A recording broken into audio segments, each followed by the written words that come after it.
Secret friends, unite!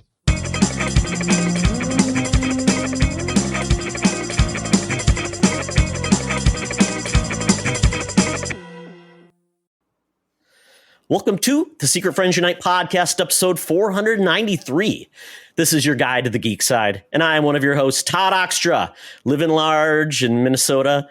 We're all ready for the Shocktober. It's early fun. Getting it shot. We are joined by a regular suspect, that is Charlie Carden. Todd, I heard by this guy who wouldn't shut up in line behind us on ice cream that the Vikes beat the Packers today. Yay! We don't like the Packers.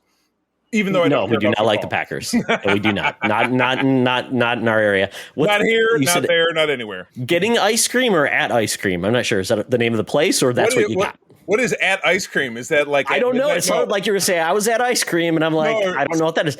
Standing online for ice cream, this guy who just needed to talk about football. So since he kept yapping, I at least inquired about the Vikings because I wanted to... There you go. You learned a little something, Charlie. So good for you. Yeah.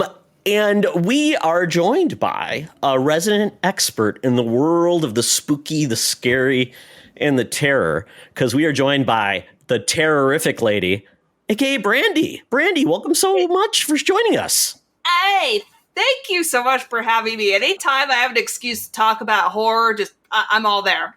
Nice. Awesome. That's fantastic. I found you on Threads. That's where I'm meeting a lot of cool new people, and your passion for horror, teaching people about horror, going deep, and just your passion, I love it. And I'm ready to be schooled about things I don't know about. And if you have any recommendations in the world of horror, because Charlie knows me, I'm a little of a scaredy cat at times, but I like being scared. So. Anything John Carpenter. I'll just throw that out there. Oh yeah, we're doing one this rotation. He typically comes up every Shocktober with what movie have we seen? So we're excited for that. It's one of the 5 legs of the beast.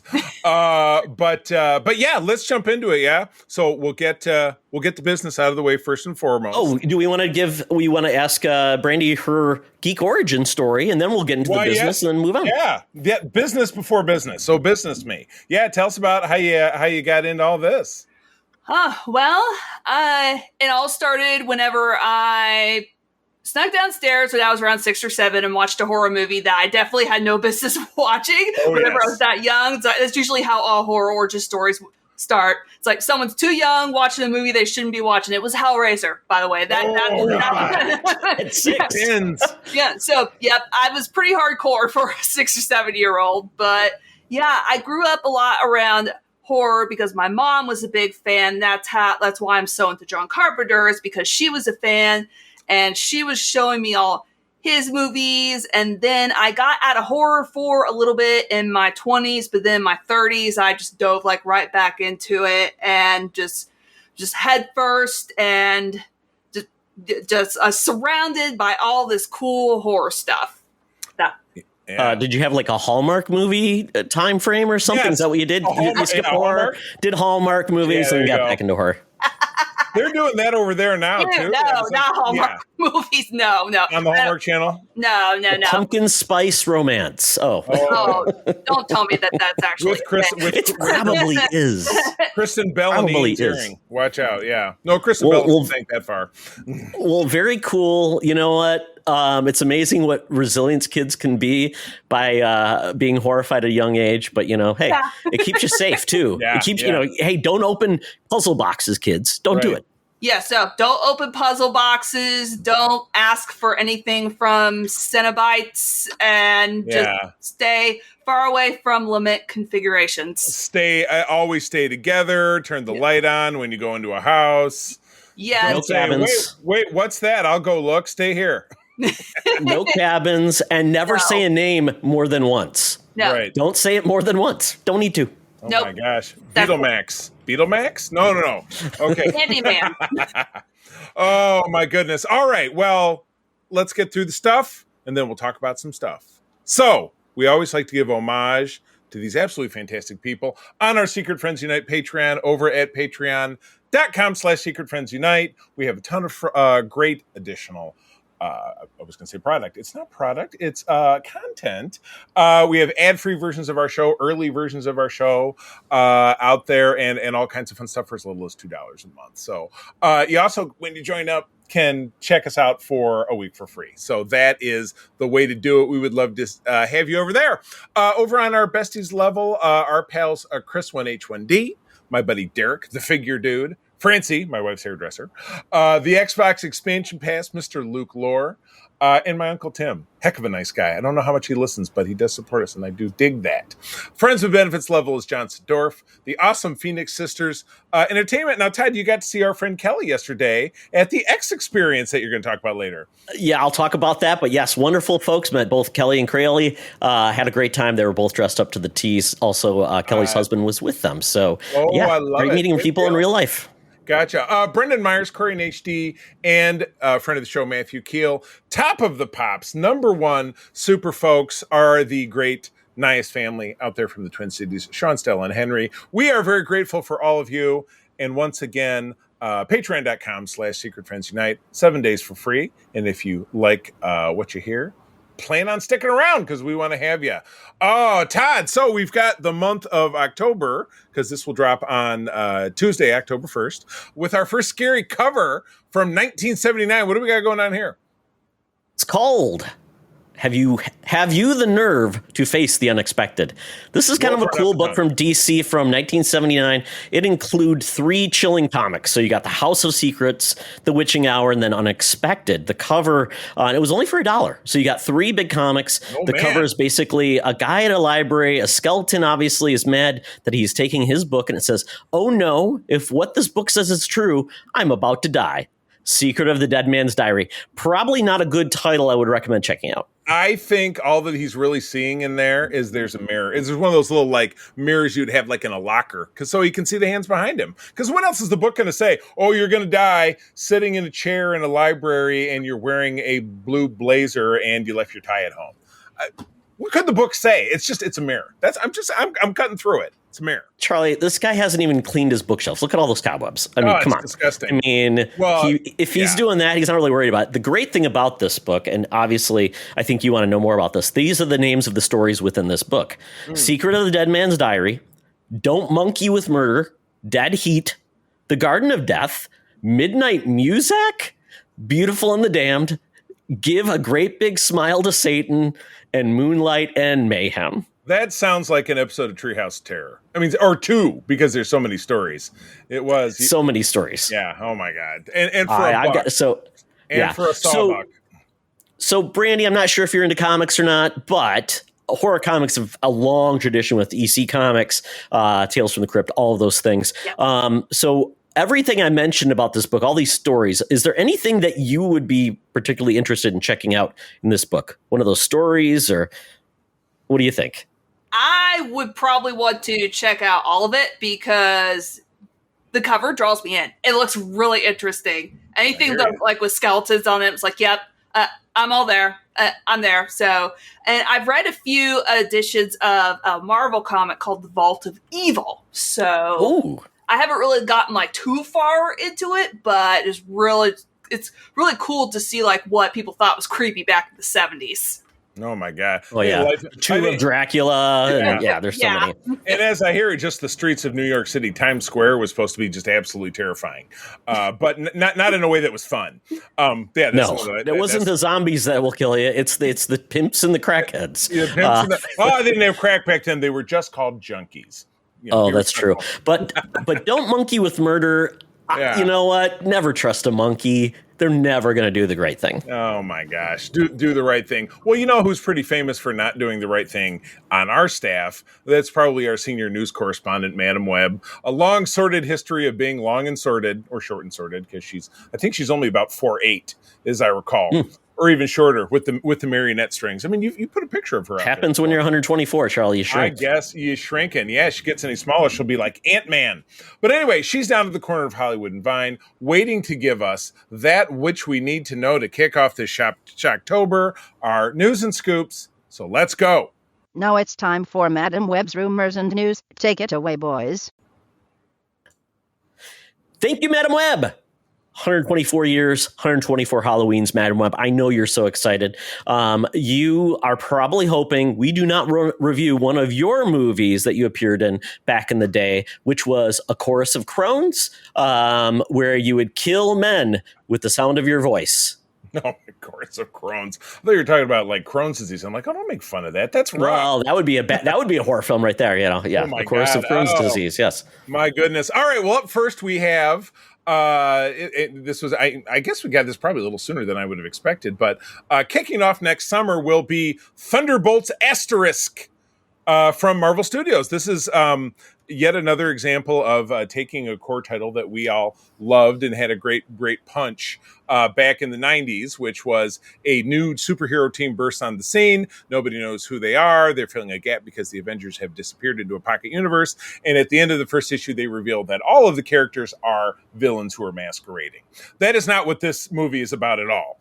But what Marvel has done is taken all of its like F-level villains in a lot of regard and cobbled them together in a team run by Elaine from Seinfeld, which is scary enough.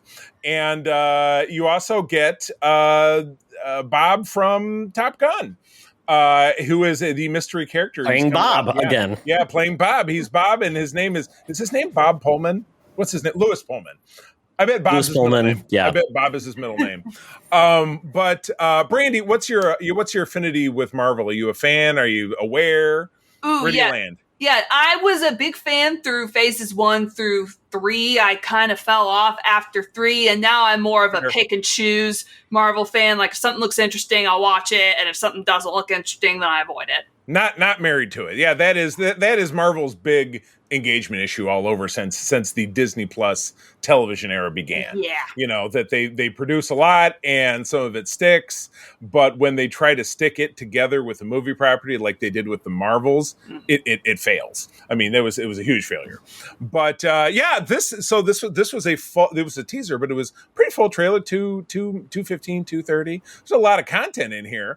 Kind of some fun moments. Of course, I watched numerous trailer breakdowns, New Rockstars and Screen Crush and whatever, so I've gotten more into the nitty gritty. But Todd, how is this making you feel? It's making me feel better now that I've seen the trailer. It makes me feel like, okay, I get the vibe what they're going for, which I like, which is a mix of Suicide Squad, which is kind of the right way to go after it versus Guardians of the Galaxy. Right. They're not playing with like, we're a family. It's like we're not friends. We're here to do business. And it is interesting because the cast is primarily post Endgame. It's not the characters showed up. Only Bucky is the one that has, tenure before that with the main team. So he's probably going to be supervising a lot of this group's behavior, which includes the cast is it's going to be Florence Pugh, obviously, White Widow, I guess, is what she goes by. Just Yelena Belova, I guess. I don't know that she took name, but White Widow, basically, yeah. Yeah, and then we get the rest of the characters, which is, U.S. Agent. We get a Ghost from Ant-Man and the Wasp. Yep. We get Black Widow's Taskmaster, and then we also get Red Guardian. So the Black Widow film is making like that has 3 characters in the mix more than any other. But Bucky is a senator in this. I've read doing some of the back. That's really? Some of the backstory. Yeah. Yeah, he's a senator, which I would think he'd get a haircut for that. But at one point in the trailer, he's a senator, former assassin for the Russians, and now a senator. Look, in the post-blip world, they'll probably take whoever they can get. But not John Walker? I would have expected John Walker to be the senator. Well, John Walker was, dishonorably discharged from the military, remember? He was Captain America who went nuts. So, I know that, but I mean, Bucky kind of did the same thing. Yeah, but he didn't save anybody from Thanos. But, I mean, at one point in this trailer, you have Bucky hunting the other people. So it's that's probably the red herring that he said, they all start out fighting. But because they have an extended fight where Yelena is breaking into some facility, and then John Walker shows up and starts shooting at her, and then they're fighting with knives, and then Ghost shows up, and so they have. But they did the same thing in the first Avengers trailer because they show that scene in the forest where Thor and Cap and Iron Man are all slugging it out. So it's probably like it's a very Three's Company kind of situation. They get it turned around, and then they're all pals. Yeah. Yeah, I don't know how much we're going to get. I don't know if that's early in the movie, late in the movie, but obviously then they're brought to get Bob. And for anybody that's new, Bob is Sentry. Yes. So Sentry is Superman-ish. Yeah. Marvel's not quite together Superman. Yeah, he deals with schizophrenia. He deals with this force called the Void, which he thinks is real. We don't always know if it's real or not, but he is unstable and can't be relied upon. So essentially, he's a weapon that somebody wants to control. We don't know where he came from. And in the comics, and this is funny, if you've never heard of him, Brandy, this was basically, they tried to do some flim-flam in the comics where basically say, Sentry is an unforgotten Marvel character that we brought back. And it was a lie. They never did, and they kind of made fun of it. So it was like a mind skew. And they've tried that more than once. They did that in the Avengers about 5 or 6 years ago with a character called Voyager. That they said, here's this classic picture, and there's Voyager in the corner. So, but it was all part of the storyline. Triathlon, I think, too, was a character. I think was you know what? So, when they've been publishing for 60 years, they got to pull out all the weird whatever. That's just how comics work. So. Yep. Yeah. And the director that's doing this, he's done a lot of television. He's actually directing Star Wars Skeleton's Crew, which I didn't know about. But he has done music videos, and then he has done smaller films, one called Robot and Frank, which is about Frank Langella. So, I mean, it'll be interesting to see how it brings us together. I like I said, I am more optimistic about this film than I was before. The fact that Sentry is being involved, and he's going to be the gun that, the gun that, maybe somebody controls that person. The fate of the Marvel universe could be changed. But so with that, Brandy, seeing the trailer, are you in or are you out? Probably when it comes to streaming, I wouldn't go pay to see it in theaters.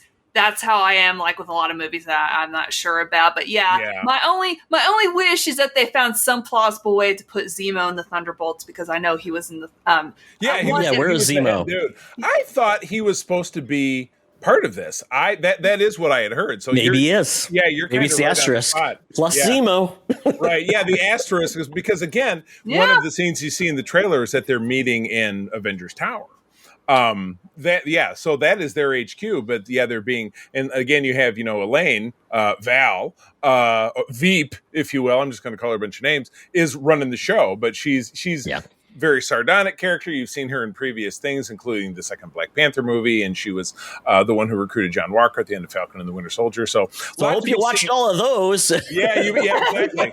Marvel comes with homework. So this will be their second release after the Captain America Brave New World, which will be in February. Then we have something at the end of the summer, or something at the end. We have Blade that's supposed to come out in November. I don't.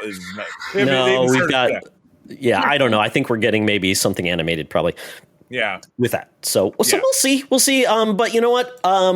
If you aren't interested in that, something you might be interested that's coming out very soon is a new series coming to Peacock called Hysteria. Looks so crazy. I love it. It is going to be a crazy satanic panic type of film set in the 80s, where basically everybody thought, these satanic bands that weren't really satanic, they were just using it to make money. Like, Alice Cooper, or, you think of even our time, like, blanking on the name, Marilyn Manson, they're going to destroy our souls. We're like, or Kiss. So, so these kids want to get famous. So they find out that instead of them being famous, someone gets killed. So they say, well, how do we get famous? Well, let's go into satanic music. So they form their band, do that. Yeah, right. Oh. Along the way in this town, though, something is going wrong. And that's where we get this movie that stars Julie Bowen, obviously from Family. Modern Family. But she was also in Totally Killer, which we enjoyed. Yep. Anna Camp, True Blood, Bruce Campbell, of course, from the Evil Dead films. MJ Anthony from Krampus, Chiara Azuria, and a bunch of other people. Yeah. If you know any of the rest of them. This is going to be an 8-episode series. It's going to be on Peacock, but also on your traditional USA and Sci-Fi. Okay. And what's the rating, as it were, if it's going to be on those basic netlets? Is it not graphic? Is it somewhere in between? No, Sci-Fi. You can drop F-bombs on Sci-Fi now, which is just crazy. Well, I mean, they've given up the ghost on AMC, because it's cable. So I mean, you can do whatever you want, not network. They decided the line was, because there's no basic cable anymore, because things are streaming and apps and whatever. So I get it. Somebody's not just going to be flipping stations and hear an F-bomb because people pick what they watch. So yeah, I get it. I get it. I love this though because Bruce Campbell's playing like the old cop who's probably 1 week away from retirement. Of course, he's too old for this shit. You better believe it. Exactly. And this is coming out October 18th. So there's a couple different storylines happening with this that looks very fun. Yeah. So I am very interested in this. 8 episodes though might be a little too much, and of course this is going to end up after Halloween. So we'll have a lot of. It comes on the 18th of October. So kind of late. It kind of seems like a mismatch. So I'm not sure if they're going to be able to keep the enthusiasm going. Who knows? I don't know. So is this new IP or is this based on something? New IP, and which is, it's always good to have new IP, and we've seen some wins and losses when it comes to streaming. We really like the Fear Street movies; thought those were amazing. We've got American Horror Story, which has been, it's been, good and bad at times. Brandy. So I don't know if this was on your radar or not, but what do you think? This is honestly the first time I've heard of it. Same. So. But I love Bruce Campbell because of Evil Dead 2, Army of Darkness, and then Ash versus the Evil Dead. So any horror thing or horror-related thing with Bruce Campbell, I've always got to check out. It's the law. It's horror law. It is the law. He's got the stamp. Yes. Yeah. Don't forget Bubba Hotep. What was the other movie that was in? They Call Me Bruce. Is that what it's called? My Name is Bruce. Where he played himself, and he had they thought he could actually take out like a demonic force. It was very funny. Oh my gosh. Well, very, very good. Yeah. Either way, both of his names are Bruce. Well, cool. We'll take a glance, and you said we'll be able to grab that. You said Sci-Fi, and where else is it at? Peacock is going to probably be the most people's access, unless you still have traditional cable. We just got Peacock again because April did Instacart and it was 3 months of that. Plus SNL came back on, which was hilarious today. So, all right. I didn't rewatch this trailer, but I watched it earlier this week, but I should have because The Last of Us is one of our favorite things around. I think April and I watched it back to back, like about 6 months ago after having seen it when it came out, which was about a year ago. But this is fantastic. Now, Todd, watching this trailer, you're a video game guy. You've played, are there 2 games? 2 games. And you played. There's one DLC that came out during the first game as well. Yeah. Okay, gotcha. So, watching the trailer, are you getting a good vibe that they're sticking with what they did in season 1, which is staying pretty faithful to the game? Well, I'm going to do a pressure check. So, Brandy, do you play horror games at all, or have you played this game? I definitely do play horror games. I played The Last of Us. I haven't played The Last of Us 2. Okay. I will not imply anything because if you've at least played the game, the second one, it's a heartbreaker. It really is. It grabs at the heartstrings so much. I mean, and when I saw some of these things from the trailer, I'm like, oh, everyone's going to be so sad. But because I'm hearing there's going to be more than just one more season, because there's only 2 games, they're going to break up this game and essentially the game into 2 parts is how I think they're going to do, which is I think a smart decision. Save some of the agony for next time is what you're saying? There's a way, because the game is really split almost in 2 parts, the way they tell their storytelling. There's really 2 perspectives, which is amazing. Yeah. And they did show something in this trailer, which means they're going to touch on a little bit of that. There's some cues directly from the game where like Joel wants to teach Ellie how to play guitar, which is great. Yeah. Ellie does have a romance in this, right. Which got a lot of hate. I'm like, people really, is that what we're doing? It was a touching moment. And I will tell you, this is going to be a big Ellie season. So if you like Ellie, this is going to be a big Ellie season. And I like the fact that something I didn't expect was the Jean Smart character. That is cool. She's great at everything she's ever done, so it doesn't matter what she's doing. And it looks like Joel's getting some therapy, which is not in the game. There's not a therapy section, like, you know. Oh, really? There's not. Oh, there's not a DLC for therapy. There's no therapy minigame, which I don't know how that happened, but no. So get the right number of points to finish the game and move this like Tetris. Move things around. Exactly. So like what they did in the first season, they expanded, added some things, shifted as needed for television. Yeah. I'm very happy with because I saw a lot of things. I'm like, yep, I see where they're going, and it is going to be amazing. I That's all will I'll say. I will tell you what I am not happy with is it's coming in 2025. No! A date. We like dates. I like to put things in my calendar. Give me a Was it date. No, Last of Us 2023 January. Yep. Maybe, but that's not what this said. No. I was just saying no. January 2023. Wasn't that when the first season was? It was the first part of last year. You're correct. Yeah. Okay. So I'm trying to think. Maybe they would do the same thing. I don't know. It's still I early. hope so, but it would be. I mean, it's not. It's October, so yeah, it's 3 months. But yes, I would like to know pretty definitively when that's going to be. But I'm super fired up. This will trigger at least another rewatch of that. But it was 6 episodes, right? So it's like Very short. You just watched it in a week. It's nice and easy. All right, Todd. This next So one. I was going to ask Brandy, did you watch the show too, or just play the game? I played the first game, and I watched the first season. So that lends me to ask this question: should I play the second game before I watch season 2? Ooh, so do you play the game after you watched it, or do you play the game first? I played season the game, 1. I played the game first. Yes. That sounds like the better track. Yeah. I think that's a cool way to do it because I think that gives you an idea of what's different.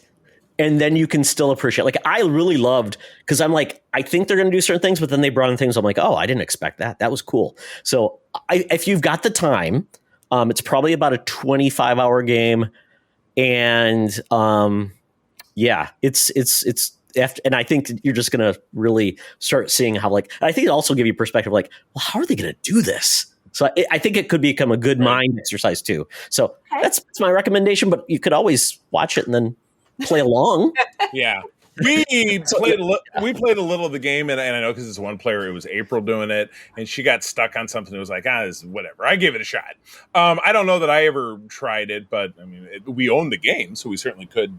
Or just watch the cutscenes if you don't want to play it. That's always that is what we did. We did actually end up watching the cutscenes, and you're right. It was very faithful, and that's pretty exciting to do that. All right, okay, Todd. You and I have a difference of opinion on the whole John Wick thing.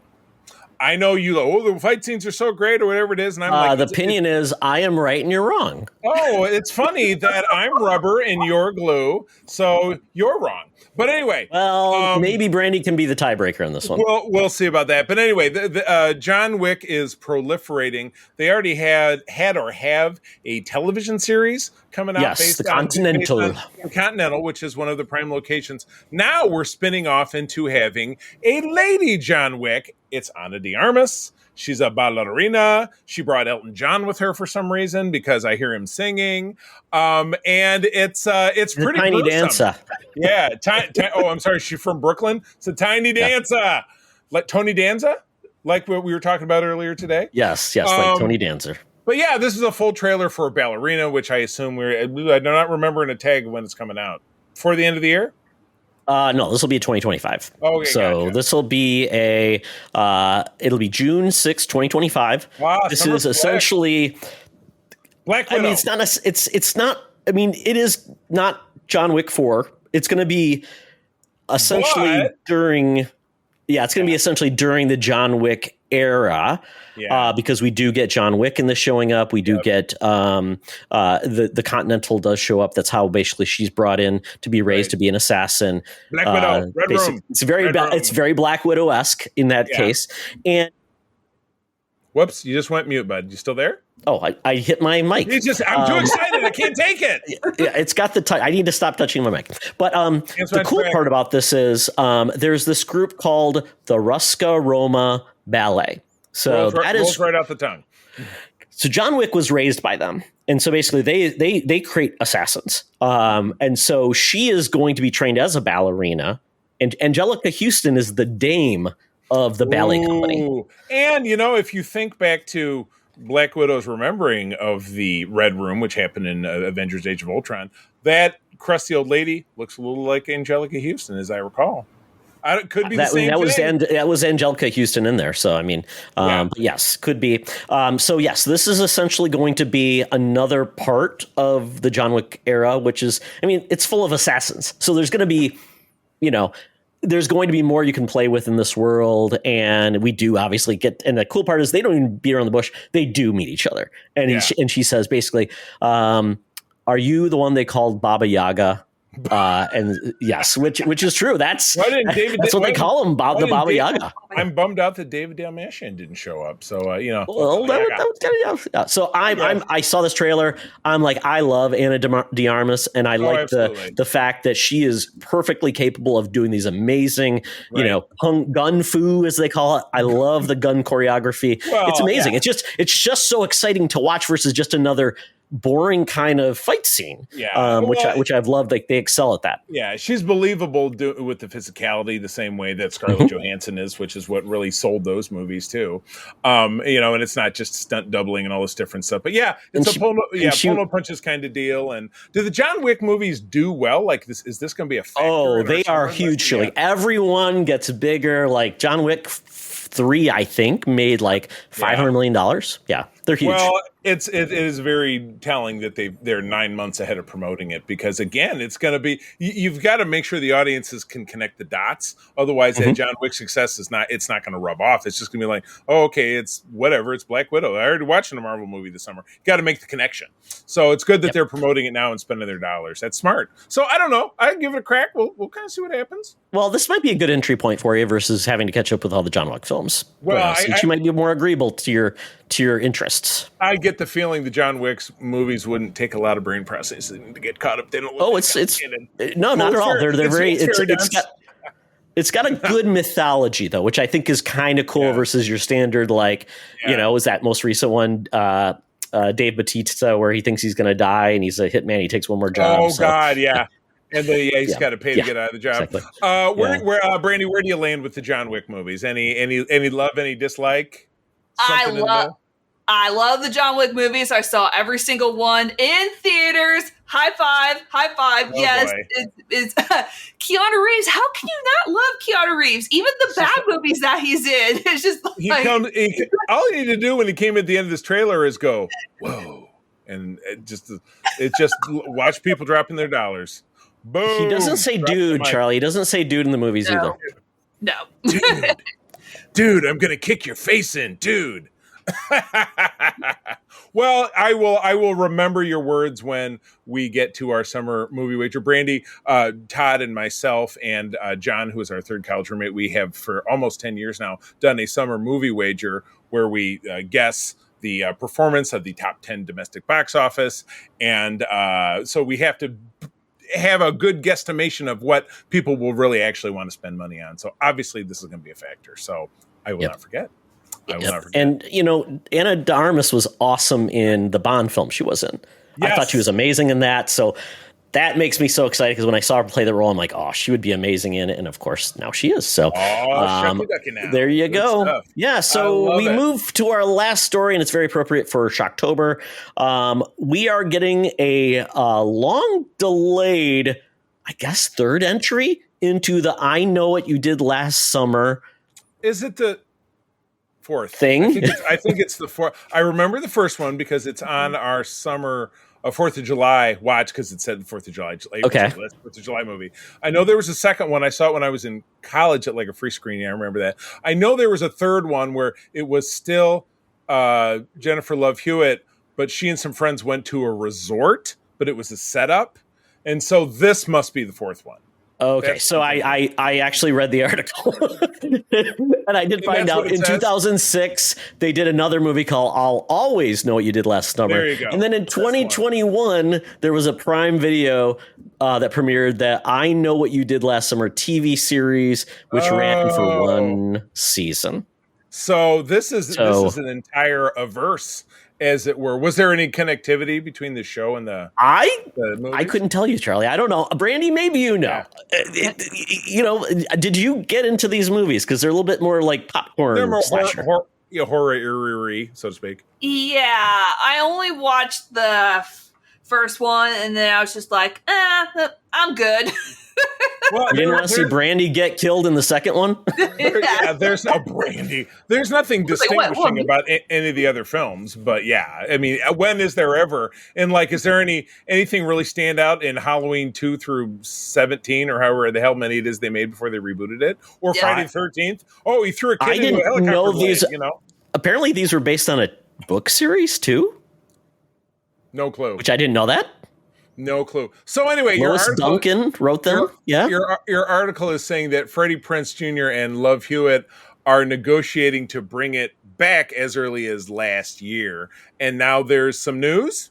Something's happening. Yeah, Freddie Prinze Jr. is officially joining the sequel film. So maybe I have to watch the second one because I can't remember to see who died, who lived. I couldn't remember. So I'm like, did they survive? And then they just yeah, in the first film, Sarah Michelle Gellar dies. Ryan Felipe dies. These two live. And then obviously Jennifer Love Hewitt continues to survive. And so did he. So I'm guessing they're the evergreen ones, and any other friends they brought along got, I think, not Omar Epps, but like Brandy and some other young black actor at that time was like the kind of, maybe they both got killed. Now I have to watch the second one. You've thrown now we all have to watch them. So Brandy, now we have homework. We all have to watch this trilogy and maybe the TV series too. I don't know. I'm not going to sign anybody up for that, but at least watch the second movie and see who survives. Yeah, that seems a stretch. So anyway, we love this kind of stuff. I know we'll be down with it, and it does have a release date. This is also a summer movie next year. So will July this horror film be a factor? I don't know. Probably not. But then again, we've seen other horror movies that have really taken off. Like Black Phone did last year, still got into our top 10. So the Scream movies have done really well, even if they get delayed and they keep coming. So, I don't know if we need like all of the other really kind of not so great late 90s, early 2000s, those films to all come back. But if they're good and somebody's got a good idea, why not? Yeah, I hear you. All right. Well, I'm into it. We'll be talking about it one way or the other, I am sure, once we get to next summer. But that takes us out of the news. It is time to summon up that Fuber out of my feeble Uber app so we can get a ride downtown, sideways, uptown Scuggsville to the Geek Easy in Nastyville. Get in this gross cab. It smells like Beetlejuice. Oh, don't say it 3 times. But the AM radio is playing, and I hear this advertisement. Hey, Secret Friends Unite, let me tell you about Zencastr. We use them for our show, and now they're supporting us. Zencastr is now the all-in-one solution making podcasting easy. It's the ultimate web-based podcasting solution. Provides high-quality audio and video podcast production and hosting. With a full suite of professional tools, podcasters can seamlessly record, produce, and publish studio-quality content, all from one dashboard. Being a creator has never been easier. And we chose Zencastr because of the ease of use, high quality output, and it makes it super easy for our guests to come on. We had multiple solutions we tried before, and Zencastr has just been the best fit for us. Why Zencastr? It's now super easy to record a podcast with Zencastr. Log in using your browser and start recording a high-quality podcast right away. Record studio-quality sounds and up to 4K video with your guests. Feel a sense of zen knowing Zencastr's multi-layered backups ensure you always have your recordings in the highest quality, even if the connection is unstable. Have you ever worried what you sound like? Zencastr's post-production process makes you sound buttery smooth. It automatically removes those ums and ahs in your recording. It removes those awkward pauses in conversation too. Set the right podcast loudness and levels while reducing background noise with the click of a button. So if you're interested in making an easy, high-quality podcast just with the click of a browser button, go to zencastr.com/pricing and use my code SFU1. You'll get 30% off your first month of any Zencastr paid plan. I want you to have the same easy experiences I do for all my podcasting and content needs. It's time to share your story. Now back to the show. Talk nerdy to me. Talk nerdy to me. We're sitting in the Geek Easy, cover bands playing, drinks are poured, and we are ready to get our nerd on. So, Brandy, tell us what you're geeking out about right now.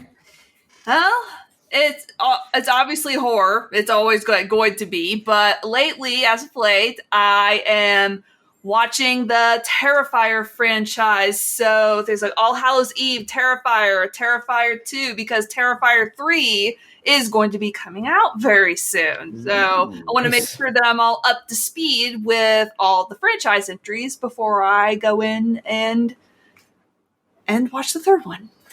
Gotcha. What's the nutshell version of what the series is about? Well, basically it centers around the central character of Art the Clown, played by David Howard Thornton, and you don't really know his backstory. You don't really know where he came from, so it's almost kind of like a Michael Myers-esque type of character, but a clown. And he likes to stalk and kill, basically like a typical slasher film. Yeah, and I'm like, what's my motivation? Stalk and kill. Exactly. But Art is just so. He almost also kind of reminds me of a mime in his movements and his expressions and just the way he takes really sick joy in what he does, and you're laughing at times when you probably shouldn't be. So he clearly, he's a professional because he's not only gone to mime college, but he put in the extra time in a master's program in mime, a clown college to mime. So that's impressive. And he cares about he picked such a horrific name, Art. Art. Art. His art, because it is art. Yeah. And those movies are all about very extreme gore, so they're not for everybody. But if you're a gore hound or like those 80s extreme slashers, then the Terrifier franchise would probably be up your alley. There was some extreme goo in this movie that we're going to talk about. Oh, yes. Everyone deserves to give Sam Raimi a paycheck for all the cool stuff that he introduced to horror. So I'm looking here. So the first movie came out in 2016. Small budget. We're talking like no budget whatsoever, made like $400,000. The second movie, though, came out in 2022. So kind of a long gap. Budget $250,000, made $15 million. So that's a huge moneymaker, cult following. Yeah. Smart. And Brittany, where do you find those at? Where do those stream if people want to watch them? Well, you could pretty much find All Hallows Eve, which is the anthology pre-Terrifier. You could pretty much find that streaming anywhere. Okay. Terrifier, the same thing. You can find that pretty much streaming anywhere. But Terrifier 2, the only place I know of off the top of my head it might be it's streaming is Screambox. And okay. So Screambox, but it may be streaming some other places. But gotcha. Yeah. Good to know. Good. Yeah, I love to shout that out in case we catch somebody's ear and they wanna check it out. But yeah, that sounds on par. So when is the third movie coming out? October 11th of this year. Ooh. Okay. And where will that be? That's a streamer as well, or that's in theaters? It's going to be in theaters now. I don't know for how long, but around here, it's only going to be in theaters for like about 5 days. So not super limited release. Yeah. Got it. No. Interesting. Oh, cool. Good deal. Oh, well, and it looks like they have they're basically doing the films back to back. So 4 is apparently was developed at the same time as 3. So probably back again very quickly. Mm-hmm. Fascinating. Wow. Yeah, well, very cool. Yeah, I'm morbidly curious. I may have to find a way to watch it and just kind of like not look at the screen very often. That might work. Like that. Yep. Oh, well, very Todd, cool. Tell me you didn't fall into the Grandpa Simpson trap. Oh, I did, Charlie. I did. Hold on your horses, folks. We are going to talk about the coolest thing in all the land. All the hip kids are watching it, and that's called Matlock. And the what new network? Version. It is on Paramount Plus.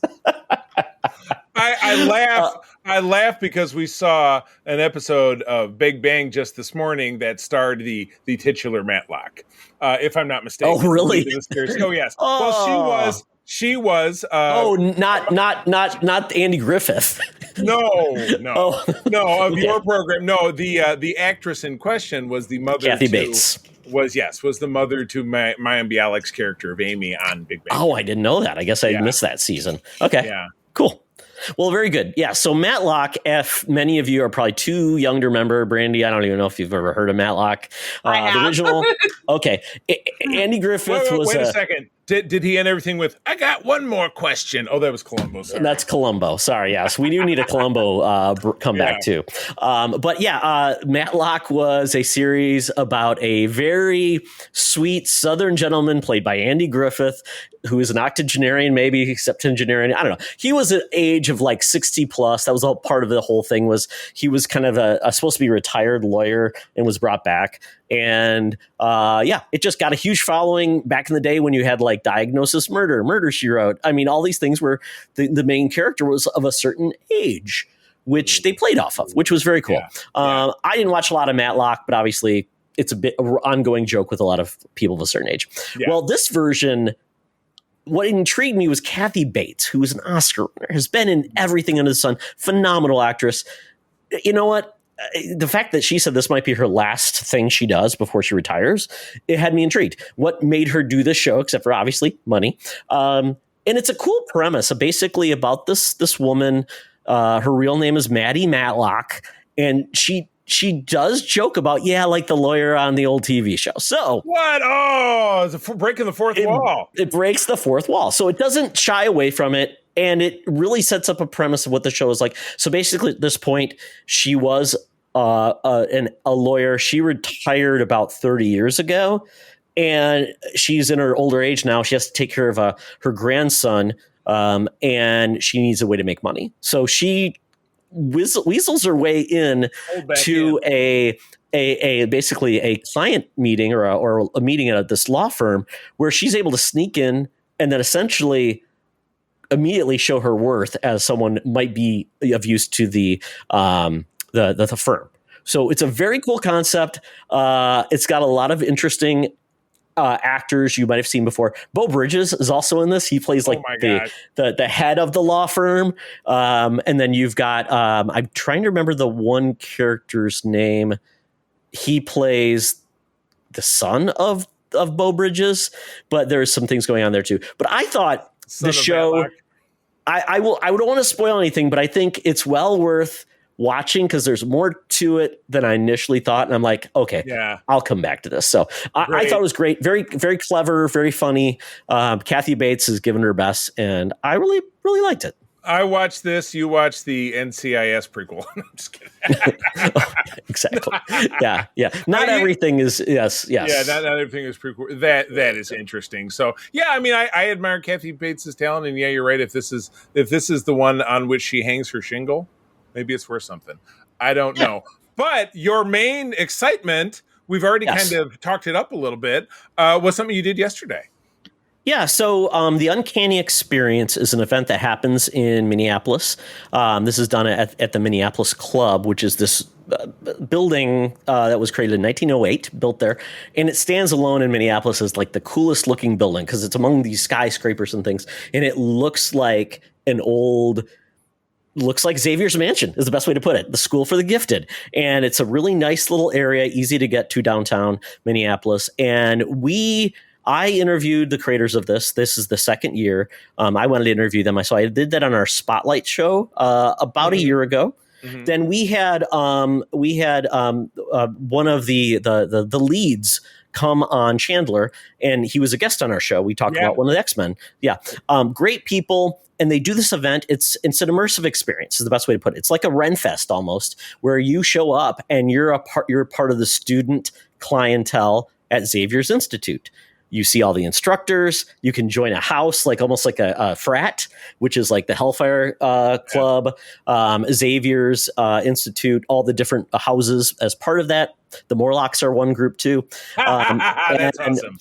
there was cheerleaders, which was kind of fun because it was like there was a pep rally at the end of the day, which was fun. You get someone, they're trying to recruit you. So I think, have I got my badge? Okay, I've got my badge here too. So basically I have freshmen, because that was the thing. If you're a freshman, you're tagged, and then the house you're in. And so it was very cool. They had lectures by different people about doing different things. Like there was a PE section you could do with Professor Logan outside. So if you wanted to get in shape to take on the Sentinels, there was a Professor Forge was doing 3D printing presentation, kind of a lecture. And I attended 2 of them. I went to Gail Simone's panel. She's the new writer for the Uncanny X-Men, but she's done Batgirl. She's done a lot of titles. She's an amazing writer. She came with her husband, and it was funny because her husband was essentially the moderator, which is cool. Very nice guy. He's such a big fan of his wife. You can just tell. He's like, he's a nice guy. Gail Simone's an older person, probably in her late 50s, but she originally wasn't a writer. She was a hairdresser. And that's where she got started. And then she said, I want to do something else. I hope Francie's listening. Maybe she will. There you go, Francie. Francie, this could be your time. Yeah. So she cut her teeth on the Simpsons comic book. That was her first job. Well, so they were looking for someone that could speak in the voice of the Simpsons. So yeah, she was there. And then I got to do a cool panel. I got to go to a lecture by Chris Claremont. I didn't even know he was teaching that one because I was going to go to his panel today, but I decided, he did something about the history of the Hellfire Club. It was funny though, because Chris is now 73 years old. Obviously he's the godfather of the modern X-Men. Yes. And he started giving his presentation. He was going to give us, he thought he was doing a presentation on evolution. So it was very funny. He put in his British accent because he was born he moved to the US at age 3. And then the moderator for it kind of said, Chris, we're actually here for the history of the Hellfire Club. He looks over and goes, he turned off his accent and he put on his New York accent and did it. Oh my gosh. That's very funny. Charming, very clever. Yeah. I did get to ask a question and it was fun. He would have talked all day, but they had to hush him off stage because the dude loves to talk. It was a blast. Yeah. I had so much fun. They had vendors. They even had, it was so funny because they had one of the vendors there was giving away free beer from their brewery. Yeah. So I bought a glass and it was very fun. They even had an X-Men musical called Xmas with the X-Men. So they did like Christmas songs. They had people on stage. It was a very LGBTQ positive environment. So they really embraced that. And at the end of the day, before I left, they did a pep rally to pick the leader of the house. And so how did we pick the leader of the house? There was a RuPaul walk-off, and whoever got the most applause was selected. Jessie, Charlie, Jessie was a cosplayer. She did the walk as well. They had a lot of great walk-offs. The Magneto one was hilarious because he was waving his cape and just having a great time. But ultimately, the winner was Madeline Pryor, the Goblin Queen. Yeah. And it was amazing. I've got a lot of videos of it. It was just hilarious. They had a blast. So that's good. That's awesome. I highly recommend it. The place looked amazing. Everybody just had a good time. So if you're this is really for X-Men fan. If you're just a casual, like I want to go to a con, it's not the place because quite honestly, you'll be bored because you're like, where's everything else? But they had an X-Men 97 cast as well, which was cool and very, very good time. Ran into a bunch of folks I knew too, which was great. Yeah. That's awesome. Yeah, like you said, and like you had remarked to me, said, somebody could do a Spider-Man show like this and be dynamic. Why not? I would fly somewhere to go to a show like that and dust off my Spider-Man noir tog. So that is a hot outfit to wear, I'll tell you, because head to toe and vests and pants and I don't know. I'd still do it though. And considering how big the Avengers right now, they could do an Avengers one. I mean, there's a lot of things. They did that on Ms. Marvel. Yeah, an Avengers one would be awesome. All right, well that's awesome. And so that is an annual event that's ongoing. It's annual. It's 2 days long. They even have a Hellfire Gala on Saturday night. They had. I didn't go to that, but a lot of people did. Yeah. Awesome. Good deal. Well, I'll crank through kind of quick. A couple of things I saw this weekend. I always struggle. Sometimes I have to send myself an email midweek. I'm like, here's what I saw this week. Because we do a lot of stuff. April and I watch a lot of shows together. But one thing that I booked a number of weeks ago that I really wanted to see, and it was one of these from not Fandango. The what's the special event company? Fathom Events. Fathom Events is this documentary about the life of Christopher Reeve, Superman, who all of us from our generation are very, very familiar with.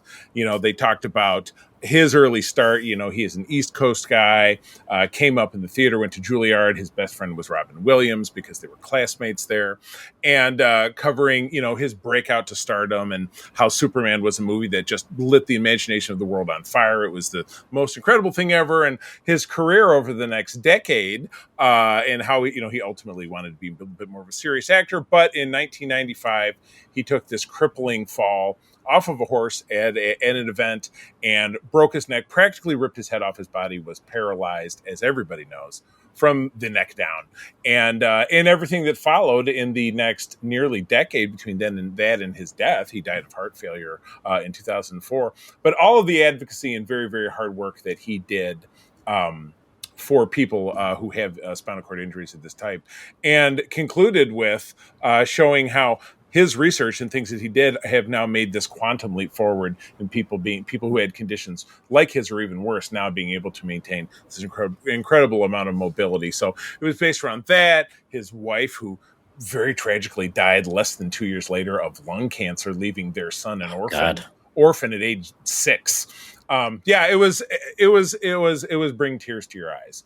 It was co-produced by HBO and CNN, which means it'll show up on Max sooner or later. But I give it the highest recommendation, but be prepared to have a little lumpy lump in your throat because it's a whole lot of emotion. But it was exceptionally well done. I was then now scanning my mind trying to figure out what the hell else am I going to talk about. And I realized that the latest Walking Dead show is back. So season 2 of Daryl Dixon in France. The show now, and again, this is season 2. Originally, it was supposed to be about Daryl and then Carol because they were the platonic pair of the Walking Dead crew, but it was going to film in France. Actress Melissa McBride couldn't get a passport, whatever the reason was, so she was dropped from the show in the first season. Well, between season 1 and season 2, they were able to resolve that. So now the show is back as it was originally intended to be a duo. So in this first episode, which dropped today, I'm watching it on AMC Plus. You can grab AMC Plus through Prime, or you can grab it as a standalone, get a week trial. And it's only Charlie will put his credentials in the chat for everybody. Yes, you can have my credit card information too. It's only $5 a month, which as streamers go, that's pretty cheap. Yeah. That's on the low end. But this did a nice touch. It was kind of like 75-25 Carol's story. Carol's still in the U.S. trying to figure out how to get over to France because that's where she found out that Daryl ended up. So she meets this nice man and they form a friendship. But of course, there's lots of walkers and blah, blah, blah. And at the end of it, they fly off in a Cessna, which my dad flew a Cessna when I was a kid. That's not going to get to France from Maine, which is where they launched from. But lots of gas. Yes, which they did. And I don't want to give everything away because I think it's worth watching. But you do get a little piece of what's the ongoing plot threads that were happening in season 1 over in France with the people that Daryl had met. But then they show that this season on, and it's only 6 episodes, so things will happen very quickly. But you see that obviously the plot lines come together, and there's lots of explosions and walkers, because the whole first season was about these weirdly enhanced walkers that somebody had been experimenting on, and they were doing different shit. I don't want to spoil it, but I would tune in. I would absolutely tune in. And then finally, and I just heard that the show got canceled, which is a drag. April and I loved the show Orphan Black, which was Tatiana Maslany. It was about 7 or 8 years ago, about a hyper clone thing. It happened in Toronto. It's a very Canadian show that we enjoyed very much. It was on for several seasons. They brought it back, set in Boston, the year 2050, with Kristen Ritter, who apparently does not age, which is funny because it's about her being a clone. And she looks like she did, 20 years ago when she was in Breaking Bad. But it's 10 episodes, but now it's over. So now we can just watch it and it can just be done with. But we watched the first episode and got a little bit into the second one. But yeah, it's about her. She is a replicant of sorts. She escapes. Clock jumps forward 2 years. She's being caught, but she runs into a younger version of herself. Just in the street, and then gets entangled in the plotline. And then characters from the first show come back as well. So again, we're only 2 episodes in, but Todd, did you ever tune into that show? Nope. Not for you. Brandy, I was talking, I fired through The Walking Dead, which is, of course, kind of a horror thing. Have you ever dabbled? Are you a fan? I have every graphic novel. Same. Yep. Huge fit. And I have a love-hate relationship with the show. Many do. So I love how they did Rick, though. I thought that they were very faithful to how Rick was in the graphic novel. So if anything good came out of it, would have to have been Andrew Lincoln's turn as Rick Grimes. Yeah, and his little miniseries, which was on earlier this year, Rick and Michonne, was fantastic. And I would, if you enjoyed his character, I would recommend tuning in. It was only, again, they do them in little 6-episode chunks, which is, I like 6-episode chunks. That 6-episode chunks is good for these little spin-offs because you don't have to get too inside baseball. But anyway, AMC Plus for both of those shows, and that's what I'd recommend. But without further ado, we are done here. Time to skip out of the Geek Easy. Again, they spit in my burger. I think there's gasoline in my drink, so I'm not going to pay. But I did get. Why did we invite Brandy here? I don't know. I'm wondering that myself. Why do we keep coming back to this place? Because we never pay. But anyway, I've got my phone out. I've got my Air Qantas app opened up. Time to get a flight to land down under Hologram Tina, and the mutants are waiting for week 1 of Shocktober. Drag me to hell. Welcome to another edition of Thunderdome. Thank you, Tina. The mutants have been gathered for a topic or a game to be entertained. And this week, it's Shocktober. We're kicking it off with a movie that I have long wanted to see, and that is Drag Me to Hell by Sam Raimi. My goodness, I believe this is one of the first movies he did post Spider-Man, Spider-Man 2, I believe. The third one was in 2007. This is 2009. Oh, that's right. So, okay. So, this movie by Sam Raimi came out in May 2009. And it was a budget of $30 million, made $90 million. So that's a very, very, very successful film. Charlie. And then we've got our cast is Alison Lohman, who plays the lead, Justin Long, Ruth Olivier, Lorna Raver, Dilip Rao, David Paymer, Adriana Braza, Chelsea Ross, and then Reggie Lee, and then Molly Cheek. There's a lot of other actors, but they're not very primary in this. So I would say hit those, and I think we'd be good to go.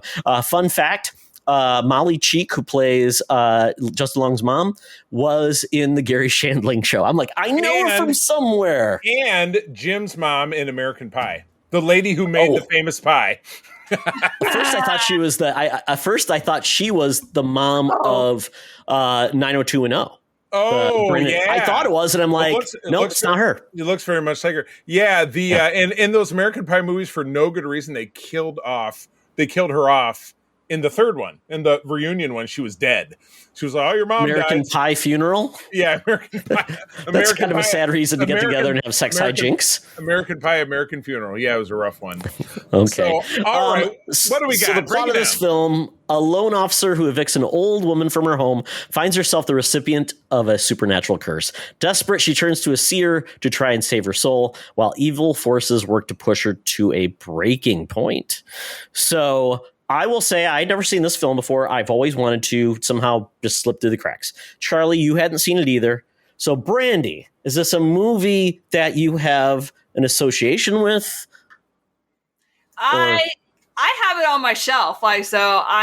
I'm big into collecting physical media. So it is sitting on my shelf. I have the DVD that has both the unrated version and then the theatrical version. Wait, there's an unrated version? I don't know which version I watched then.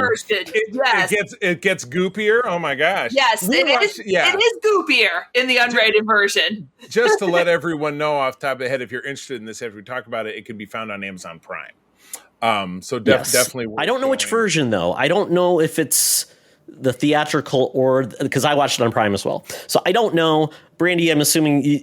So with this watch, or did you watch it fresh again? Actually, it's a movie that I come back to about every month or so. But I always I watched it last night on my DVD, and I watched the unrated version. It's Okay. It's the only thing is that it's more goopy. There's not really like any like deleted scenes. Now it's more goopy that have made their way like into the unrated version, but it's like the goopy scenes are expanded. No boy. Now more eyeballs and nosebleeds. How did she get another eyeball? Where'd that come from? Oh my gosh. So Charlie and I knew once I knew this was a Sam Raimi film, I'm like, I know what to expect, especially when we got a lot of the Sam Raimi elements that essentially this feels like Evil Dead 4. Quite honestly, if you count the Army of Darkness as 3, this felt like Evil Dead 4 if you wanted to make a more streamlined film. And since he's not doing the modern Evil Dead films, this felt like a new Evil Dead film. Where the hell was Bruce Campbell? He's in almost every one of Raimi's movies. Yeah, I mean, he was even in Doctor Strange in the Multiverse of Madness as the hot dog guy. You know what I mean? So it looks like Brandy knows. You don't have to raise your hand. It's okay. Yes, I do. I was about ready to say, I do know where Bruce Campbell was actually for this one. He was meant to be in Drag Me to Hell, but he was in Burn Notice at the same time, and scheduling conflicts led him to like not be in this film. That's just that. You know what?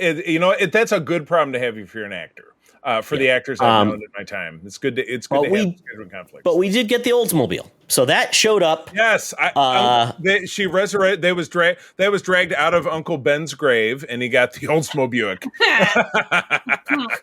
See, maybe that's the problem. This vehicle if you see that vehicle and someone offers you a deal on it, light it on fire. Keep walking by. By.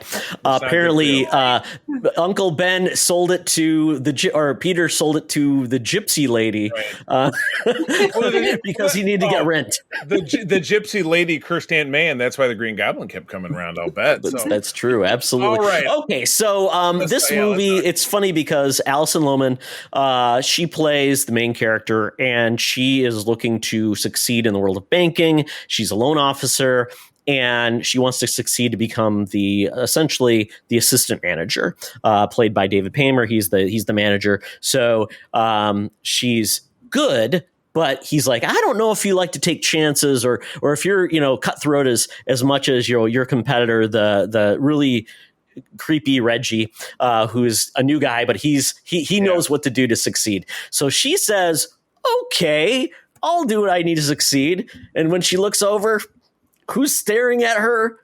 It is Mrs. Ganoush. Yeah. Nice old lady. Yes, Mrs. Baba Ganoush. Got it. Yeah, so yes. you have this old lady who's hacking up a lung, and she's blind in one eye, and she's like, I've gotten 2 notices that they're going to evict me. Can you help me out and give me a third one, because I just can't make money, yada yada yada. And so, Alison Lohman's character is obviously kind of a soft touch, because she's like, just milk her a little bit. But she's like, well, I remember that David Paymer said, I got to be a hard ass if I want to get the big promotion. So she goes in there, and he's like, well, the bank makes a lot of money if you kick her out, but it's totally up to you. So it's just like, you're really setting her up for the fall here. And so she goes back and tells Baba Ganoush lady, you're out of there. Lady freaks out, jumps on her. But it's funny, though, because when she's doing this, and we kind of actually skipped the very beginning of this movie where we're basically informed that there's something bad's going to happen. And that is back in 1969, we find out this little boy is sick. He sees a woman who apparently has some abilities to... And a mansion. In kind of like an exorcist. Yeah, a weird mansion in Reseda, or in... where they have the Rose Bowl. I thought, well, Pasadena, not Reseda. So basically they bring her, apparently their son stole a necklace from a gypsy, as we'll call them, because that's not the appropriate term. Apparently it's not looked upon the Romanese. There you go. Yes. And so the woman knows that she has to do something to save this boy. And then we find out there's this creature called the Lamia that is looking basically to drag someone to hell. That's kind of like there's 3 stages. And if I miss anything, Brandy, by all means, step in, because I'm kind of, you've seen this a lot, so you probably could recite this. So go ahead. It's like, what I have to say is I don't think the punishment fit the crime at all. Just like No, in it was a either lady of those cases. It's just like, okay, so the boy stole a necklace. The father even said, hey, we tried to give it back and they refused. Just like, what Nope, church? gotta die. Yeah, it's like, it's like, you stole a necklace. You're going to burn in hell for all eternity. It's just like, boo. And then was denying that woman the loan, just like, or kicking her out of the house, just like really bad. Yeah. But then, gee, I wouldn't feel so bad, like, doing that after she freaking cursed me. Well, and it's like the little boy when he's trying to run from the curse. He falls really far. And I'm like, well, he's dead. No, he's okay. Well, and then he's like rewarded with, he's like, oh, I'm cool. Blah. Yeah, exactly. But yeah, the woman getting kicked out of her house. I mean, that's a bummer. But couldn't the family help? Oh, yeah, I don't want to bother my children, but I'd rather curse you. Yeah, you're like, oh, well, you're right. So you're right. So you got to, and at the end of it, not only did she get kicked out of her house, but she also died. Anyway. Well, I want to say the other thing about, and this is where I knew this was a Sam Raimi film, because the life force, the Lamia, just starts just hitting people across the room. People are getting like destroyed and beat up. And it's just so funny to me. It's like, because that's what Sam Raimi does. He likes like slapstick, like Three Stooges humor. So that's where a lot of it comes from. He doesn't play it up straight. There's certain moments where you're expected to kind of be like, really, Sam? And he just does eating it up because he's like, I love doing this. But when the old woman's at the bank, it's so funny because you look over and by the way, she's like, hacking like green ooze. So that's first gross. And she's like, oh, and she's showing her. Gotta, take her dentures out. And she takes her dentures off to get a candy. And then you look over, she's stealing the candy. I know. Maybe our main character should have cursed her for stealing her candy. Yes. The banker's curse. I will say this big picture, that while the elements of it were very scary and stuff, I think this film could have benefited from having a real screenwriter involved, because it's just, it gets very Kevin Smith. It's written and directed by, so it's almost like, or like George Lucas. It kind of gave me a Phantom. It's a family affair, Charlie. Yeah. It's a family affair. It was like there was no filter, because none of the elements really, it was like, let's write some dialogue that people absolutely couldn't say. You know what I mean? Like Justin Long, who's her boyfriend, who takes a speakerphone call that the girlfriend can hear in the hall, where the mom's like, oh, that girl you're dating is a hick. I really want you to date so-and-so. It's like, because that can really help your career. And I'm like, people don't talk. Like, why did you have that call on speakerphone? It was full of a sequence of events that just didn't seem like people. Charlie, how many people do you know that use the speakerphone out in public? It was just a pretense to people in reality, right? I mean, that was. Yeah. I mean, I think that the plot progression totally, like, I was looking for a little bit more. Hey, this is a little bit. It was crazy enough. Why not? It wasn't meant to be a serious film by any means, Charlie. This is like over the top. They were not looking for like award-winning dialogue. It was like. It was over the top. It was like if the top was like maybe the top of the Chrysler Building. That was just like April and I were just looking at each other like, why is there now eyeballs shooting out? And why is there now, the whole thing in the parking garage? Have you not seen Evil Dead 2? Eyeballs are a big part of it. I know, but that's the woods, Todd. All kinds of things happen in the woods, not in the city. Eyeballs are only in the woods. Well, a guy in a pit and this stuff. So it was a bridge too far. But still, anyway. Yeah, so I thought it was funny because, you see the woman take that. And then as soon as she tells her loan, the woman bends down and says, oh, help me. And then she says, no, ma'am, you have shamed me. And then I'm going to kill you with my gross teeth. I mean, she came at her like I couldn't believe. And then, as I said, we then jump to she's going to her car, but the lady's in her back seat and is trying to murder her. And then Alison Lohman fortunately carried out a U.S. mail tray with a stapler in it, so she's fighting her off with a stapler.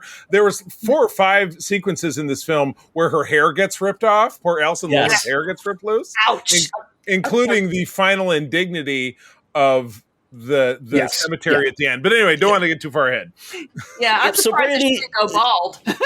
Yeah. Exactly. And yeah, she looked perfect. So take us through like kind of like, you know, where this craziness goes. Where the what? The craziness of this movie goes. Where's Oh, you know, boy. where are we going next? Oh boy. So she was it. After all that, she ends up, I guess, getting after the old woman gets a staple in the eye, after cars get crashed, after she gets a ruler stuck down her throat, she ends up like picking up this little old woman, picking up this big old brick. I don't know where she got that from, just like in a parking lot. But Cinder blocks in the parking structure. It's falling apart. yeah. So she smashes her car window, drags her out, and then she rips a button off of Christine's coat. And crushes it. Yeah. Yeah. She like breathes on it and says, yeah, now you are gonna be begging, like, you know, come begging to me. It's just like, really? Because she denied you, she pretty much denied your request for a payment plan and kicked you out of your house. You're going to say, well, you're going to burn in hell for all eternity. Finances. Ooh. I thought it was so funny because once she got the button, she's like, okay, see you later. Yes, bye. She's like, bye. Peace out. Oh, is that all? It was like the tension was here, and then it's like, okay, we're down here. Now we're going back. And then, you know, Yeah. it's funny because, yeah, that's where, you know, it is so funny because Christine's like, everything's coming up, Christine. Yeah, I got attacked, but man, I'm doing my work, gonna get this job, and it's gonna be awesome. Yeah. Right. Got Justin. First of all, I also kind of dislike Justin Long, but that's a whole separate issue.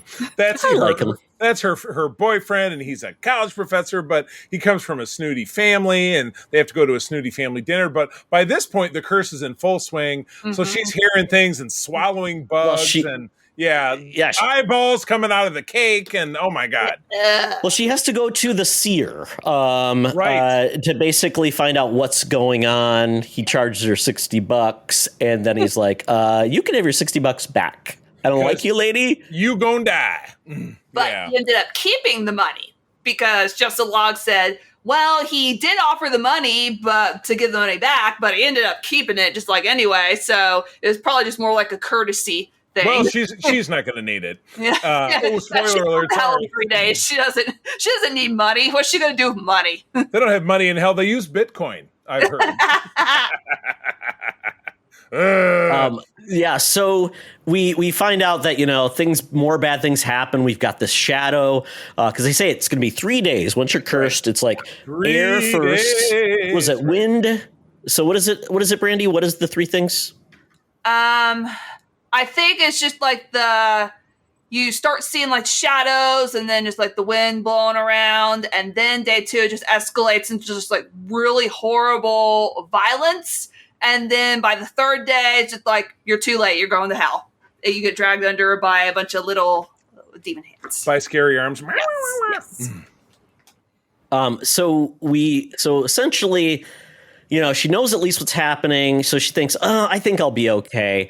And then things go even worse. Like she's up in her room and she, once again, tangling with this force in her room. She gets thrown up in the air, beat the crap beat out of her. And Justin Long finds her like, what happened? You did this shit all by yourself? Right. And it was. And the seer tells her, you know, a blood sacrifice might be necessary. So this little kitten, and it does happen off screen, but you see her burying it. And Justin Long, they don't live together, but he's coming to pick her up for something. She's like, "Oh, you look like you got blood in your sleeve." "Oh no, I was making a tomato soup or something. I'm good." And so that sucks, you know. It was very much common. Like at that point, you're like, okay. I guess she means business now because she's gonna, you know, she truly believes it and whatever I need to do. And then, you know what? She thinks everything's gonna be fine now. Everything's good. Once again, every time she thinks like, oh yeah, everything's gonna be great. We're good. And then it's fine. And then she's at the bank and things are going okay. And then her boss is like, oh, you got a little drip of blood right there. What's and then she's there? Like, that's what I'm just like, but she goes back to work the next day and it ain't no thing. Oh, it's fine. But at that point, the skeevy guy steals her file for the big deal she's Yes. working on, and he gives it to the other. He gives it to the bank. It's another bank. Yeah. And so when she goes back to work the next day, nothing gets brought up about the fact that her boss was covered in her blood. No. But because he's just sitting there doing paperwork, and he's like, "Oh, you know what? It turns out that blah blah blah got a line on this deal you were working on, so it's being canceled. But you know, your promotion is probably dead in the water as well. Sorry." Yep. So yeah. Yeah, so then she goes back to the seer and says, Hey, I do what you said to do and didn't Kill the work. cat." What happened? He's like, what I do is not precise science. You're like, when I hit you over the head with this baseball bat, that will be a precise science. He's like, did I quote you a % accuracy? No. You just believed me, a dude down the street running a palm reading business. With a fake accent, without a doubt. Yep. Oh. I mean, it's not like he has like, I don't know, does he have like a, what is it, Better Business Bureau ranking? Like, right. You know, top 500, fortune readers in the area? I didn't see a diploma on his wall. I don't know that I was buying the veracity of what he had going on. But anyway, so this is taking us through day 2. So he finally says to her, well, you know, I need 10 grand and I'm going to take you to a special practitioner, and it's the lady from the beginning of the film. Yeah, we're too early for that, Charlie. Oh, sorry. She basically says, "Well, you can always ask forgiveness."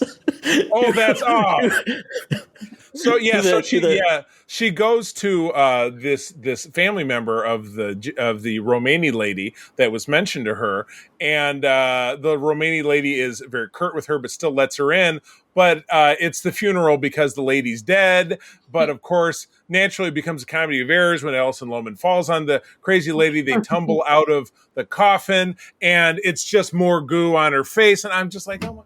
She goes directly in her mouth.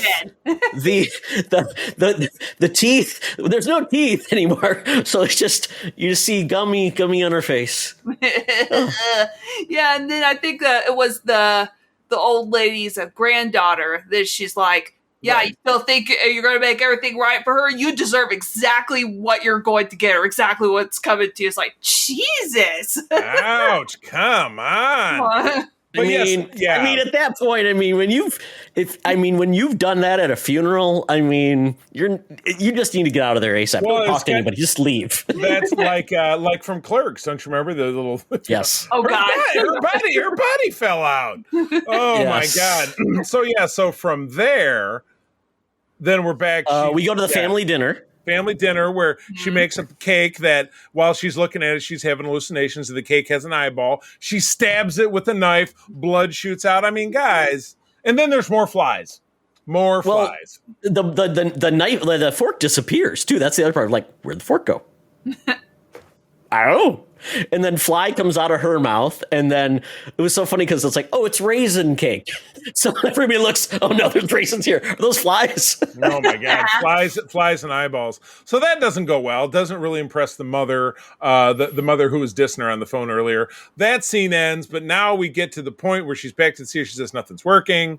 What can you do? And then, as I was alluding to, they need 10 grand so that they can hire the woman from the beginning of the movie, who's obviously that was back in 1969. Now it's 40 years later, but she's still doing exorcism. So we get to this exorcism scene. But yeah, Alison Lohman is running around her house trying to raise up enough money for a pawn shop. But while she's, first of all, a loan officer, I worked in a bank for a few years. These loan officers don't make enough to have a nice house like that in LA. But she is still running around and gathering up all her stuff. And the old lady's skeleton or a dead body pops out and is gooing on her and smash. She has an anvil in her tool shed. That was classic Raimi. Always go to the shed. Something's there to kill something, and something bad would always happen in a shed. Yeah, so she's able to, while she's getting choked, cut the rope so the anvil falls on the dead body's head and the eyeballs shoot out. And I think more goo in her mouth. You're right. It was just, they were just going for broke at this point, but I wasn't being amused by it the way that you guys were. It was just. I was enjoying it so much. It made me feel like I was a kid watching Evil Dead 2. So Brandy, now that she's got the 10 grand, well, $3,800 apparently. Yeah, right. They take pity on her, and then they go see Dana. And what happens then? They gotta go. Okay, so they end up at she ends up getting the 3,800, and her boyfriend's like, no, I just paid him. I just flat out paid them because I love you and I don't know what's going on, but I know that you believe in it, and so I promised to always take care of you, so I just paid them. So that's out of the way, and so they end up pulling to this house, and I remember him saying, like, do you want me to go in with you? She's like, nah, I'm going to go in by myself. He goes, okay, cool. So I guess there's an unspoken promise. I'm going to the strip club. I'm out. All right. Yeah, like, I'm going to Starbucks, going to Barnes & Noble, going to read some books, have some coffee. About 2 hours. Right. Is that good? Yeah, 2 hours good. Some kind of promise to, like, pick her up later. If it wraps up sooner, text me. We're good. Yep. And then this whole seance thing starts happening. So they do the little, like, introductions, like, have their coffee, like, their drinks, whatever. Then they end up sitting at this seance table, and they bring this goat into the room. This big ass white goat. And she's like, what the hell? Goat. And the seance lady's like, no. Please, we're doing everything just, like, for your own good, please. It's by the book, the Necronomicon. Yep, exactly. And so she's like, hey, and she has, like, this big old machete thing. And she's like, Christine, here's what's going to happen. I'm going to summon the Lamia into me. Once it's into me, then you're going to put my hand on the goat. And then there's this other, I guess, her assistant or something. And she's like, it sounds like one of those things that, like a Halloween party, you put your hand in the thing of grapes and its eyeballs, and the other one it's like the Treehouse Horror. The other one's the spaghetti and its intestines or whatever, or something like that. Yeah. This was her hair, and these were her eyes. Yes. And then so he's like, then that's okay, assistant. That's when you strike. You're gonna kill the goat, and then the Lamia is gonna go away. So that's the whole plan. Well, does the plan work? No, it's man. Not. It was like Three's Company. It does. We got a talking goat for a little bit. Oh my god! Yeah, he was really nailing it. Oh my god! That is, if there was anything that was Sam Raimi, it's that freaking goat. Whenever the Lamia spirit gets put in that goat, like, you tricked me, you. It really should have been a llama, don't you think? The Lamia and the llama. No, those are a lot harder to come across, Charlie. And it made me think of, like, was that the inspiration for Black Thomas and the Witch? Maybe. Maybe. Oh, there you go. Maybe. Oh my gosh. It was so anyway, the seance doesn't end up working out. Everything falls apart. And so we are out of time. So what is the last gambit? What's the last gambit? Oh, I love the seance where, like, everybody was getting turned. It was, essentially, what was her assistant? He goes up in the air. He's going crazy. Classic Raimi. He lands in the fire. It was, and he's still okay. Yeah, everything's good to go. And then it fails. So then she basically, they say, you have to take this cursed object and give it to someone to pass it along. Because at this point, we can't do anything, and you're running out of time. So you better figure out who you're going to give it to. Give it over. And of course, it was very paper thin what happened, because she and Justin Long are driving. He slams on the brakes, and she dumps her purse on the floor of his car, and she's picking all her stuff up. She had taken the button and put it in the exact same type of tiny envelope that he had earlier used when he's a coin collector, and she had found him a rare coin that he had put in the exact same type of tiny envelope. And guess what? You could see it coming a mile away. The envelopes gets mixed up. So what does she do with the envelope that she has in her possession that she thinks? Hey, Brandy, you want? Well, she tries to give it to Stu. She chickens out. Yeah. Yeah, well, I think, at first, it's like she's in this diner. It's just like, okay, who am I going to give this to? At first, she just sees this old man who's on oxygen. She's like, okay, well, I guess her thought process is, I guess he's dying anyway. But then his wife, like, really do me a solid here, buddy. That'd be great. Yeah, and so then she's like, damn, no. And then she thinks, okay, well, I'm going to give it to Stu because he's a jerk. And then I guess Stu's crying because he's just like, oh, you found out, like, what I did when I stole your file and I give it to that bank. Don't tell our boss, like, don't tell anybody. And then I guess she's just like, my dad will be so sad. Yeah. Who was her dad? Who was the dude's dad? I don't know. I know, that just seems so random to me. Like, what does his dad come into it? It's weird. Yeah, whatever. No idea. So I guess she changes around. I was like, well, he's a jerk, but he has to go to hell. Then she's thinking, okay, who does deserve this. And then she looks at a newspaper, sees an obituary, the old woman's in there. She ends up going to the seer. The seer's looking up something in a book, and then she's like, Romani give blessings and gifts to their departed, so would only make sense you could gift a curse. So yes, I do think you can give the curse to someone who has passed on. So that's her plan. She's going to give that button to the old woman, give that curse. The gift of a curse. Yeah. What do you give to everybody who has something? What do you give to the person who doesn't have everything? A curse. So, guys, if you need a present for, a friend or a frenemy, I'm gifting you a curse. A cursed button. So, may you always run out of toilet paper. What is she?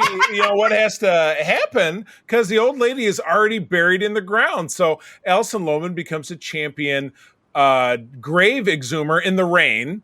Was it raining when she started, or did it start raining after she was already done? Who knows? But by the time she gets down to the bottom of it, she is coated in mud. It looked like she was digging in stone, just the way it was raining, But she finds it and cracks it open, and she tries to take the envelope. She wads it up and puts in the old lady's mouth, and then the rain picks up, so now the grave is flooded and the body comes out and it's still lumbering over. It's able to grab her hair again. Oh my god.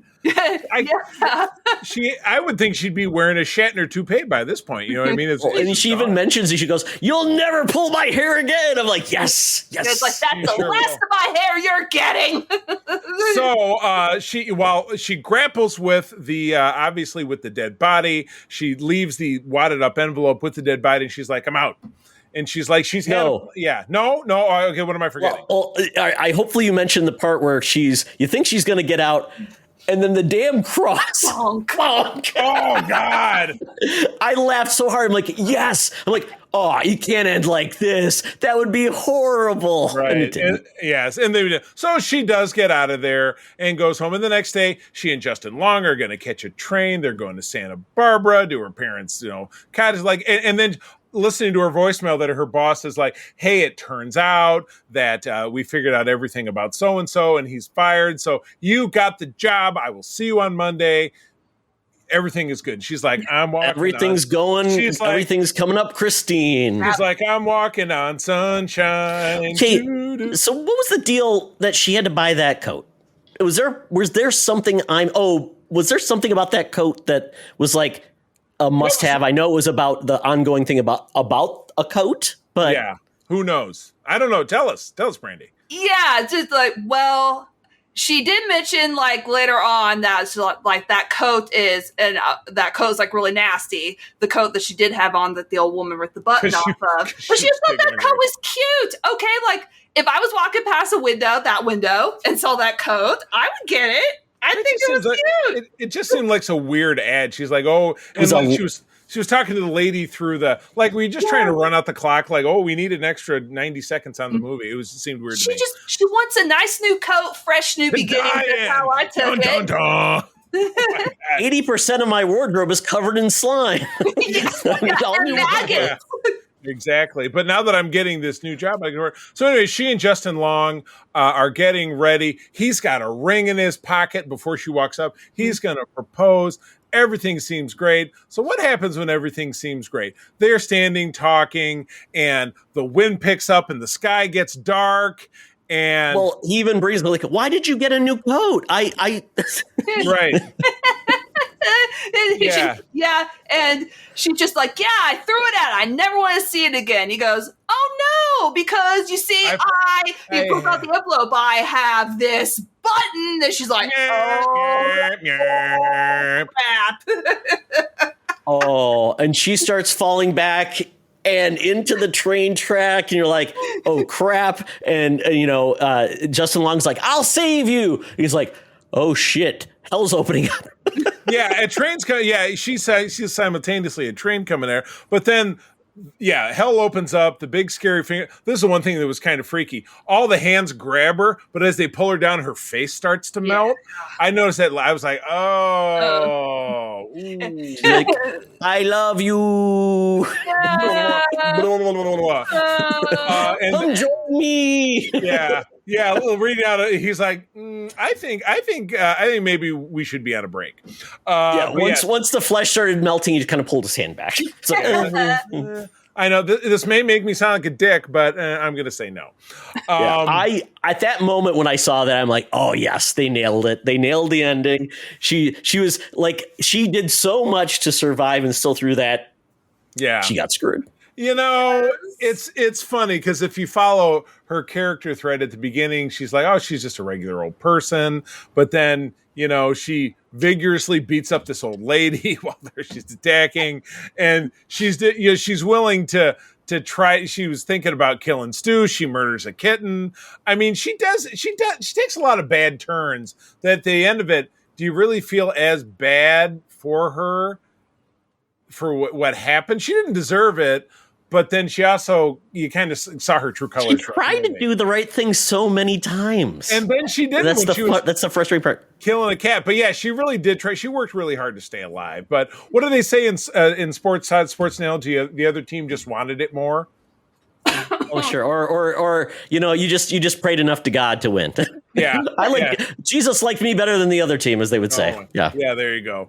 So, that's it. So, Brandy, any last thoughts on this film? Well, it's like, I feel bad for her because I just look at her, just like her trying to survive, as doing or going to like maybe the rational, desperate measures that I think any person might take, except for the whole like kitty stabbing thing. I mean, I'm a big animal lover. I've got 3 dogs. Oh, yeah. I don't think I just be like, you know what? I think I'm going to set the sacrificing thing aside and go like another route. Did you sacrifice a fish? Could you? Yeah, just right down the No? Okay. So basically, there's like no line there. Maybe a worm? How would a worm? Would a worm work? Oh my God.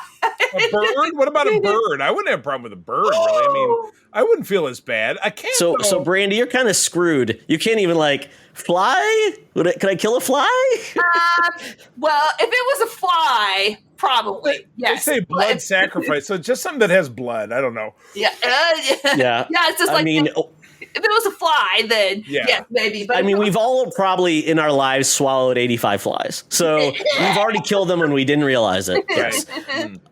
So I just want to say one passing trend through this whole movie. I couldn't stop thinking that the main actress, I kept on thinking of Pam from The Office.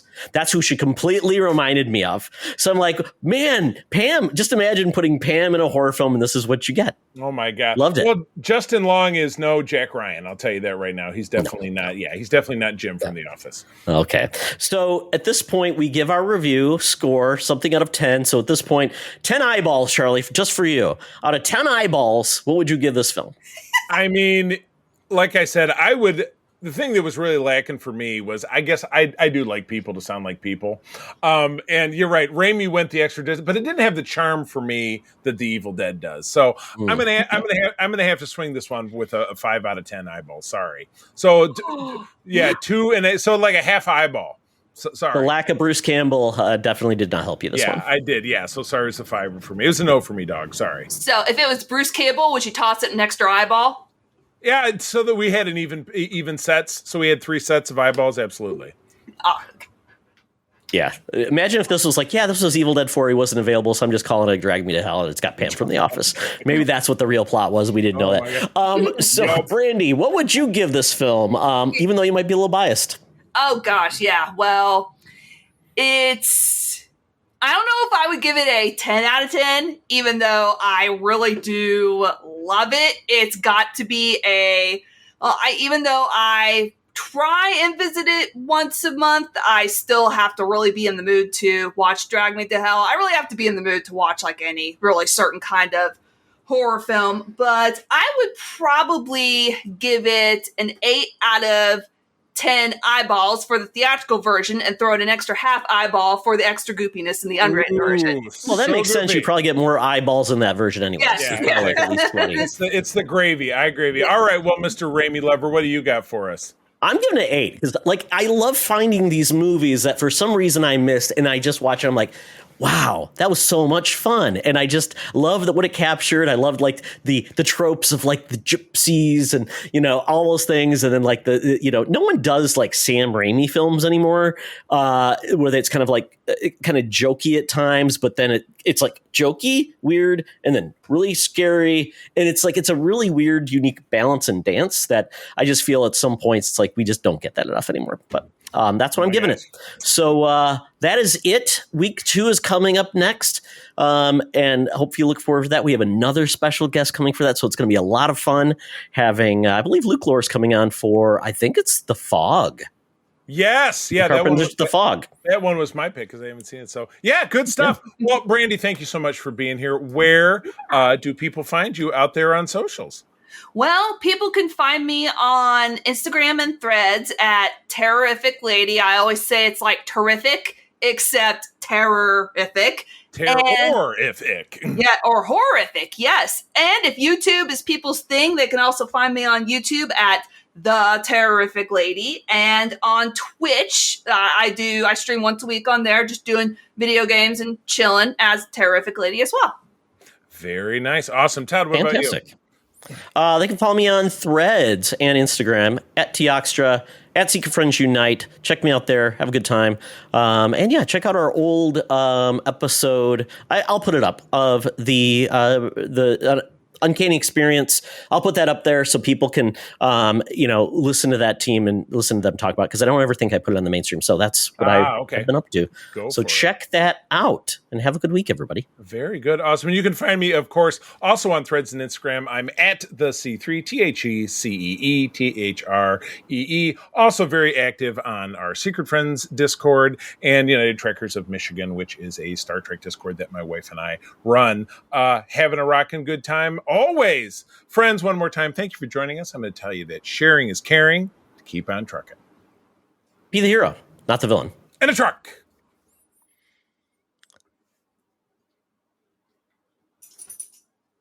Boo. This podcast is part of the Secret Friends Unite podcasting network, available on Apple Podcasts, Spotify, and podcast services around the galaxy, as well as video on our YouTube channel. You can support Secret Friends Unite by becoming a Patreon member, get bonus programs and more over at patreon.com/secretfriendsunite. Join our Discord community for even more discussions on all things geek. For all the latest updates on Secret Friends Unite, make sure to follow us on Threads at secret.friends.unite and visit secretfriendsunite.com. Find our merchandise at TeePublic and Redbubble. Thanks for listening, and may the Force live long and prosper.